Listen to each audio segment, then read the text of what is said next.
Everyone, সকলে কেমন আছো? আশা করি সকলে ভালো আছো। তো শুভ শারদীয়ার শুভেচ্ছা সকলকে। তো আর এটা হলো ষষ্ঠী রাত, আমরা সবাই বেরিয়েছিলাম ঠাকুর দেখতে।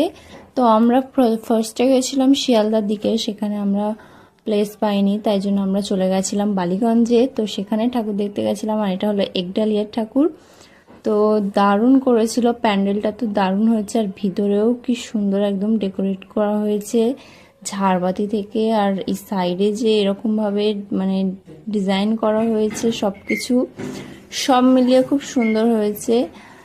সাইড থেকে মানে এই যে নারায়ণ, তারপর কৃষ্ণ, মহাদেব, এই মূর্তিগুলো রাখা হয়েছিল সাজিয়ে সাজিয়ে, তো দারুণ লাগছিল দেখতে। আর ভিতরেও কিন্তু আরও বেশি করে এই মূর্তি রাখা হয়েছিল, যার জন্য আরও সুন্দর লাগছিল। আর তোমরা কারা কারা গেছিলে একডালিয়াতে ঠাকুর দেখতে আমাকে কমেন্ট করে জানিও কিন্তু। আর আর আজ তো সপ্তমী, তো সপ্তমীতে আর বেরোচ্ছি না কোথাও, কেননা ভীষণ টায়ার্ড রয়েছি ভীষণ। তো দেখা হচ্ছে পরের একটা ভিডিওতে। ততক্ষণের জন্য সবাই ভালো থেকো, সুস্থ থেকো, আর সাবধানে ঠাকুর দেখো ভালোভাবে। তো টাটা।